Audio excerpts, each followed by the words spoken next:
Good evening मित्रांनो. आज आहे 6 मार्च 2025, वार आहे गुरुवार. कालच्यापेक्षा जरा बरं आहे. आज परत आज म्हणण्यापेक्षा गेले 3 दिवस आपल्याशी मार्केटमधली बडी लोक जी आहेत ही आपल्याशी खेळतात. रिटेलर्सशी, छोटे छोटे जे रिटेलर्स आहेत त्यांच्याशी खेळतात. आत्ता भाव वाढवत वाढवत वाढवत नेतील आणि टी व्हीवरती बाकीचे सगळे होस्ट, टी व्हीवरचे हे सगळेजण मागच्या शुक्रवारपर्यंत, म्हणजे 4 दिवसापूर्वी, म्हणजे 4 दिवस म्हणजे वर्किंग 4 दिवस, 4 दिवसापूर्वी सगळे म्हणत होते की निफ्टीची वाटचाल 18,000च्या दिशेने चालू आहे. निफ्टी डाऊनवर्ड्स ट्रेंडमध्ये आहे. अपवर्ड्सची काही गोष्टच करत नव्हतं कोणी. सगळे सगळे झाडून सगळे सांगत होते की डाऊनवर्ड्स आहे, डाऊनवर्ड्स आहे, डाऊनवर्ड्स आहे. आत्ता 3 दिवसात त्यांची भाषा टोटल बदलली आणि आता सगळेजण म्हणतात 25,000 दूर नाही आहे. बघा कसे खेळ खेळतात ना ही लोक. म्हणजे हे सगळे मॅनेज केलेले आहेत. टी व्ही सकट सगळीकडे मॅनेज केलेलं आहे आणि हे आपल्या सायकॉलॉजीशीच खेळत आहेत की नाही आता अपवर्ड ट्रेंड चालू झाला, संपलं, हा बॉटम झाला असं म्हणून ते शेअर्स त्यांनी डाऊनवर्ड्सला ॲक्युमुलेट केलेले आहेत. त्यांचं जेव्हा डाऊनवर्ड्सचं ॲक्युम्युलेशन पूर्ण झालं तेव्हा त्यांनी शेअर मार्केट अपवर्ड न्यायला सुरुवात केली. सगळ्या न्यूज चॅनल आणि होस्ट हे नियरली सगळे पेडच असतात. त्यांना आपल्या म्हणण्याप्रमाणे वळवायला सुरुवात केली ये न केनं प्रकारे. पैसे देऊनच असं नाही, वेगळे सुद्धा प्रकारांनी. माझं म्हणणं नाही आहे त्याने पैसे खाल्ले असतील, रादर पैसे न खाता सुद्धा बरेच प्रकार आहेत की ज्यावेळी सगळ्या गोष्टी साध्य करता येतात. तर आता मार्केट अप जायला सुरुवात झाली. आता ह्या अपचा फायदा घेत घेत घेत रिटेल परत येणार अपमध्ये आणि जेव्हा टॉपला असेल परत बाजार, मे बी आता 23,000 असेल, 23,500 सुद्धा असेल, तर तिथपर्यंत किंवा त्याच्याही पुढं हे लोक मोठा प्रॉफिट कमवून आपले सगळेच्या सगळे शेअर्स रिटेलर्सच्या परत गळ्यात मारणार आणि तेही टॉपला मारणार. कारण आता बाजार वाढवताना ते आपले शेअर्स रिकामे करणार नाही, ते फक्त बाजार वाढवत राहणार आहेत. ही सायकॉलॉजी लक्षात घ्या. थोडं थोडं थोडं करत ते चेपत जाणार, बाजार वर नेत जाणार. वर नेणं खाली नेणं अत्यंत सोपं आहे. ज्याच्याकडे पैसे आहेत थोडेफार, अत्यंत सोपी गोष्ट आहे. हे 2-5 हजार कोटी रुपये ज्यांनी शेअर मार्केटमध्ये लावले त्यांच्यासाठी ही काही फार मोठी गोष्ट नाही आहे. म्हणजे आजचे ब्लॉक डील्स पाहिले तर मला आश्चर्य वाटतंय की एवढे मोठे ब्लॉक डील झालेच कसे हायर किमतीला. ब्लॉक डील व्हायला हरकत काहीच नव्हती, पण एवढ्या हायर किमतीला ब्लॉक डील होणं हे थोडंसं ऑड आहे. पण कदाचित त्यांच्या उशिरा लक्षात आलं असेल आणि ते या रॅकेटमध्ये सामील नसतील. त्याच्यामुळे मग त्यांनी उशिरा एंट्री घेतली असं आपण म्हणू की ही एंट्री काही वाईट नाही आहे आणि वर जाणारच आहे.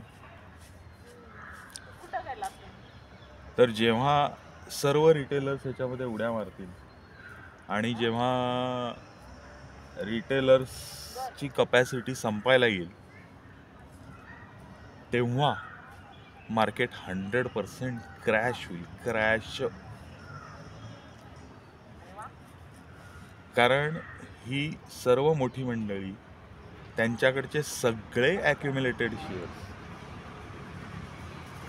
2-4 दिवसातच बाजारामध्ये विकायला आणतील आणि ज्यावेळेस हे विकायला आणतील त्यावेळेस लोअर सर्किट सारखी परिस्थिती सुद्धा निर्माण होईल. एवढी परिस्थिती निर्माण होऊ शकते लोअर सर्किट मार्केटला लागू शकतं, म्हणजे विचार करा. आणि सायकॉलॉजी आहे, त्यांना पैसे कमवायचे आणि ते आपल्याला निर्बुद्ध असं समजतात, पण ज्यांना कळतं ते याचाही फायदा घेतात. आपली तर थेअरीच आहे की ॲक्युमुलेट आपण आता करतोच आहोत. तर खालच्या लेवलला मे बी तुम्ही ॲक्युमुलेशन केलं असेल तर तुम्हाला कसलीच भीती नाही आहे. 75% आत्ता ॲक्युमुलेशन व्हायला हरकत नाही. सोनं हे 13 तारखेपर्यंत, पुढच्या गुरुवारपर्यंत, शुक्रवारची वाट नका बघू. 6 7 13 पुढचा गुरुवार येतो आणि शुक्रवारी परत खेळ खेळू शकतात कोणी सोन्या चांदीत असलेले.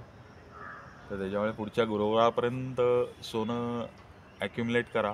पडलं की घ्या. आज परत थोडं पडलेलं आहे तर घेऊन टाका. जेवढं घेता येईल तेवढं घ्या. माझ्या अंदाजाने पुढच्या गुरुवारपर्यंत सोनं तुम्हाला परत 84,000च्या आसपास बघायला मिळावं. तर तसं जर का मिळत असेल, तसं जर का मिळायला लागलं तर थोडं थोडं थोडं करत 5-10% करत 100% घेऊन टाका. काही प्रॉब्लेम नाही. चांदीसुद्धा घ्यायला काही हरकत नाही आहे. चांदी वरच चाललेली आहे. चांदी तुम्हाला डाऊन या महिन्यात फारशी दिसणार नाही, कारण काहीही परिस्थिती आली तर त्याच्याकरता चांदी लागणारच आहे. म्हणजे इंडस्ट्रीयल यूजला चांदी 50% जाते.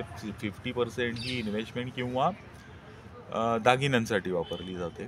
तर 50% जी इंडस्ट्रीयल वापरासाठी चांदी वापरली जाणार आहे, तर ती जी चांदी आहे ती चांदी भले पीस झाली तर इंडस्ट्रीयल यूजसाठी वापरातील, आणि समजा पीस नाही झाली तर ही डिफेन्सच्या वापरातली जी इलेक्ट्रॉनिक्स आहेत त्याच्याकरता वापरातील. एकूण एकच शेवटी काही झालं तरी ही आपल्याला चांदी वरच जाताना दिसते. या महिन्यात तरी ॲटलिस्ट चांदी वर जाताना दिसते. पुढच्या महिन्याचं पुढं बघू आपण. तर आत्ताची जी गणितं सांगतायत ती चांदी वर जाते, त्याचाही फायदा घ्या. शेअर्स काही उतरलेले आहेत. FMCGचे विशेषतः काही उतरलेले शेअर्स आहेत, त्यांच्याकडे बघा. काही परत जे उतरलेले होते त्याच्या निम्मे चढलेले आहेत. IT कडे थोडं लक्ष ठेवा. IT निम्म उतरलेलं, निम्म नाही म्हणता येणार, 25-30-35% चढलेलं आहे. तर त्याच्यातलेही तुमचे जे चांगले शेअर्स आहेत ते घ्या. कन्झम्पशन आहे, हे 3 सेक्टर आपण आत्ता सध्या बघतोय. ETF आहेत. ETF बऱ्यापैकी खालच्या भावात मिळतात. ज्युनियर वीज, कोटक मिड कॅप 50 हा एक ETF आहे. त्याच्यानंतर बँक बीज आहे, निफ्टी बीज आहे. तर हे सगळे इंडेक्स बेस्ड जे बीज आहेत, म्हणजे निफ्टीतल्या चांगल्या 1 ते 151 कंपन्यांच्या सगळ्यांची नावं सांगितली मी तुम्हाला. तर ह्यांचे जे ETF आहेत हे घेऊन ठेवा. ETF कधीच भीती नसते. तुमच्या पोर्टफोलिओच्या 25 ते 30%, 35% ETF ठेवायला हरकत नाही. आपण सोनं चांदी तर 15-20% ठेवतोच आहोत.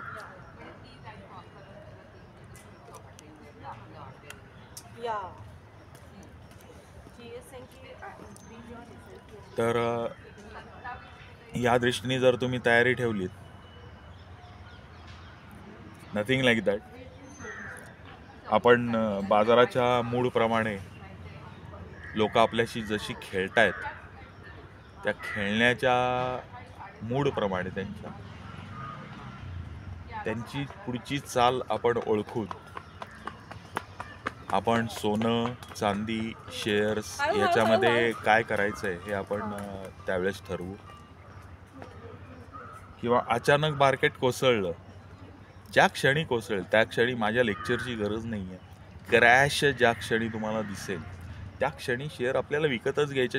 अगदी क्रॅश असेल तर 100%, आणि हळूहळू जर का खाली चाललं असेल, म्हणजे 2-3 दिवसात क्रॅश जर का तुम्हाला दिसत असेल की आज लोअर सर्किट लागलं, तुम्हाला शेअर्स विकत घ्यायला स्कोप नाही आहे, असं जर का परिस्थिती आली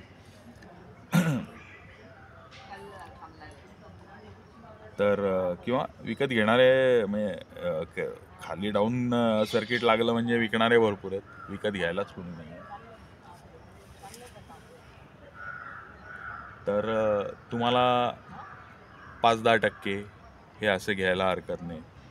5-10%, 5-10%, 5-10% असे 3 वेळा तुम्ही विकत घ्या. 3 दिवस मार्केट तुम्हाला डाऊन नक्की सापडेल. 4थ्या-5व्या दिवशी झालं तर विसरून जायचं.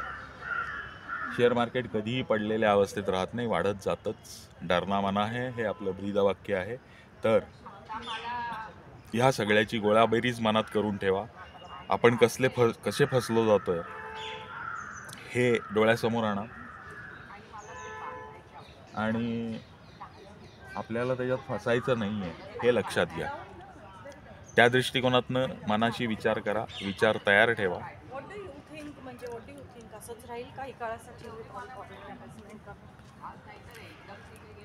आणि शेअर्स कुठले घ्यायचे कुठली नाही याची तयारी करून ठेवलेली बरी. आत्ता तर तुम्ही 75% गेलेलाही असाल, पण समजा गेला नसाल तर तुम्हाला आत्ता चांगला चान्स आलेला आहे. शेअर मार्केट आत्ता थोडंसं जरी वर गेलेलं असलं तरी ते फार वर गेलेलं नाही आहे. 3-4-5% वर गेलेलं आहे.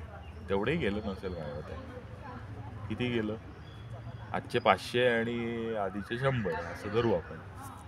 600 साईचोक 24 किती 600 म्हणजे किती झालं? 22,000ला 600, 2200ला 1% झाला. साईचोक 24 1/4%. हा नाही 600 म्हणजे 3%. I am sorry. काय साधा हिशोब येईना. 3% नाही म्हणतात, 3%पेक्षा कमी वर गेलेले आहे तर अजूनही घ्यायला हरकत नाही हो. 75% झालेलं नसेल तर 75% पूर्ण करा. क्रॅशची तयारी ठेवा आणि त्यावेळेस बाकीचे घेऊन टाका. ओके. फार बोलत नाही कारण अजूनही पूर्ण बरा नाही आहे घसा, पण कालच्यापेक्षा बरं आहे. आवाज तुम्हाला कळत असेल, कालच्यापेक्षा खूपच बरं आहे. होप सो उद्यापर्यंत सगळं बरं होईल. चलो बाय. बोलू परत उद्या किंवा वीकेंड किंवा पुढच्या आठवड्यात सोमवारी सकाळी. ठीक आहे. Good day. See you. Bye.